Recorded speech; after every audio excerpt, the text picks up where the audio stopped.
Assalamualaikum warahmatullahi wabarakatuh. Izin memperkenalkan diri, nama saya Fajar Indarto.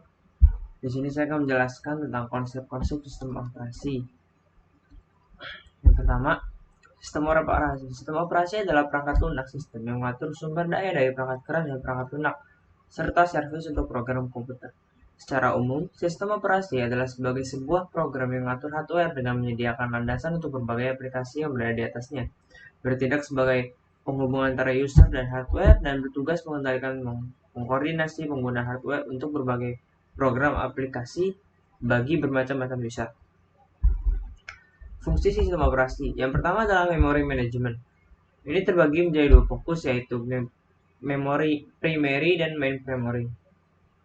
Di mana memori ini merupakan kebutuhan penyimpanan yang diutamakan seperti RAM. Selanjutnya adalah device management. Sistem operasi juga mempunyai yang mengatur komunikasi antar perangkat melalui driver. Yang ketiga adalah file management yang berfungsi untuk digunakan melakukan konfigurasi pada dokumen, mulai dari tahap awal hingga akhir yang mengatur kebutuhan detail setiap informasi. Yang keempat adalah processor management. Fungsi dari sistem operasi ini adalah untuk mendukung program multiprogramming untuk menentukan fase mana yang menggunakan prosesor dalam jangka waktu tertentu. Selanjutnya adalah sejarah sistem operasi. Yang pertama adalah sistem operasi generasi pertama pada tahun 1945 dan 1955. Sistem operasi pertama merupakan awal perkembangan sistem komunikasi elektronik sebagai pengganti sistem komunikasi mekanik. Pada generasi ini belum ada yang namanya sistem operasi komputer. Selanjutnya adalah sistem operasi generasi kedua pada tahun 1955 sampai 1965. Sistem operasi generasi kedua memperkenalkan BPS atau Batch Processing System, yaitu pekerjaan yang dikerjakan dalam satu rangkaian lalu dieksekusi secara berurutan. Pada generasi ini, sistem komputer belum dilengkapi dengan sistem operasi, tetapi beberapa fungsi sistem operasi telah ada. Selanjutnya, sistem operasi ketiga pada tahun 1965 sampai 1960. Pada generasi ini, perkembangan sistem operasi dikembangkan untuk melayani banyak pemakai sekaligus, di mana user atau pengguna dapat berkomunikasi lewat terminal secara online ke komputer. Maka, sistem operasi menjadi multi-user. Selanjutnya, sistem operasi generasi keempat, 1980 sampai setelah 1980. Sistem operasi dewasa ini digunakan untuk jaringan komputer di mana user menyadari keberadaan komputer-komputer yang saling terhubung satu sama lain.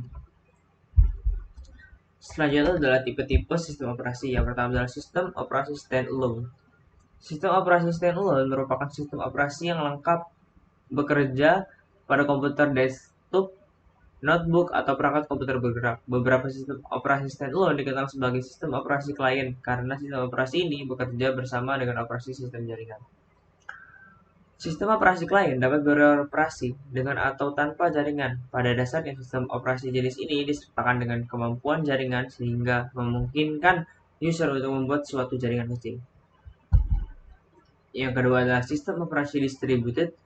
Sistem operasi ini mengelola sekelompok komputer yang berbeda dan menjadikannya komputer tunggal. Perkembangan komputer berjaring yang bisa dihubungkan dengan berkomunikasi satu sama lain memunculkan komputasi terdistribusi. Perhitungan terdistribusi ini dilakukan oleh lebih dari satu mesin. Ketika komputer dalam kelompok bekerja sama, mereka membentuk sistem yang disebut dengan terdistribusi. Selanjutnya adalah sistem operasi templated. Template mengacu pada pembuatan gambar mesin virtual tunggal sebagai sistem operasi tamu, lalu menyimpannya sebagai alat untuk menjalankan beberapa mesin virtual. Teknik ini digunakan baik dalam virtualisasi dan manajemen komputasi awam. Selanjutnya adalah sistem operasi embedded. Sistem operasi ini yang disematkan dan dirancang digunakan pada sistem komputer tertanam. Mereka dirancang untuk beroperasi pada mesin kecil seperti PDA dengan sistem otonominya. Mereka mampu beroperasi dengan sejumlah sumber terbatas. Mereka sangat kompak dan sangat efisien dengan desain Windows CE dan Minix 3. Ada beberapa contoh sistem operasi yang disematkan atau sistem operasi embedded. Selanjutnya adalah mainframe. Mainframe adalah istilah teknologi informasi dalam bahasa Inggris yang mengacu kepada kelas tertinggi dari komputer.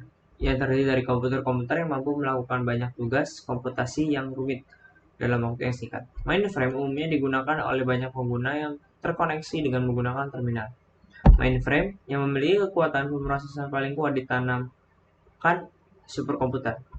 Mampu melakukan banyak komputasi yang rumit yang memerlukan waktu lama dan umumnya digunakan dalam riset para ilmuwan untuk pemrosesan data perusahaan atau keperluan militer. Contohnya adalah IBM System atau 360, yang kedua adalah IBM System atau 390, dan yang terakhir adalah Honeywell Strib-Bull DPS-7. Selanjutnya adalah mikrokomputer. Mikrokomputer adalah sebuah kelas komputer yang menggunakan mikroprosesor sebagai CPU utamanya. Komputer mikro juga dikenal sebagai personal computer atau PC, home computer atau small business computer. Komputer mikro yang diletakkan di atas meja dinamakan desktop, sedangkan dapat dijinjing disebut portable dan disebut juga dengan laptop. Karena sering diletakkan di atas paha, maka disebut dengan laptop.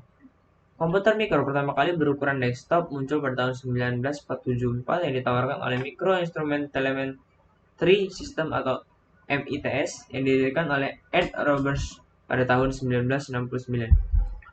Contohnya adalah Altair 8800, Tandy TRS-80, IBM PC atau desktop, IBM PC atau laptop, Apple I, Apple II, Apple Lisa, dan Apple Macintosh.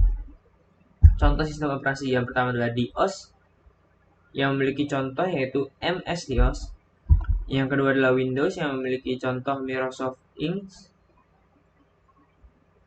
Windows maksudnya memiliki contoh seperti Windows 1, Windows 2, Windows 3, Windows 7, Windows 8, dan Windows 10 ya. Telah banyak kita gunakan sekarang. Selanjutnya adalah macOS. Contohnya adalah macOS System 1, macOS System 2, macOS System 9, dan macOS X atau macOS 10. Yang keempat adalah Linux, yang memiliki contoh sebagai berikut yaitu Red Hat, Debian, Ubuntu, Slackware, dan sebagainya. Selanjutnya adalah Unix, yang memiliki contoh yaitu A atau UX, CTIX atau District, dan Research. Selanjutnya ada Garuda S. Garuda S inilah sistem operasi yang didirikan oleh negara kita sendiri, yaitu negara Indonesia. Komponen sistem operasi. Yang pertama adalah file. Di sini file merupakan sistem berkas dan file dimiliki oleh suatu sistem operasi yang digunakan sebagai penyimpanan. Selanjutnya adalah kernel atau perangkat lunak yang membentuk sistem dan memiliki tugas untuk melayani berbagai macam program aplikasi secara aman dan mudah. Selanjutnya adalah user interface, sebuah sistem operasi yang memiliki karakteristik interface yang memiliki interaksi antara user dan komputer, dan karakteristik antara muka yang menjadikan interaksi antara pengguna dan komputer. Cukup sekian dari penjelasan singkat saya tentang konsep sistem operasi. Sekian dari presentasi saya. Wassalamualaikum warahmatullahi wabarakatuh.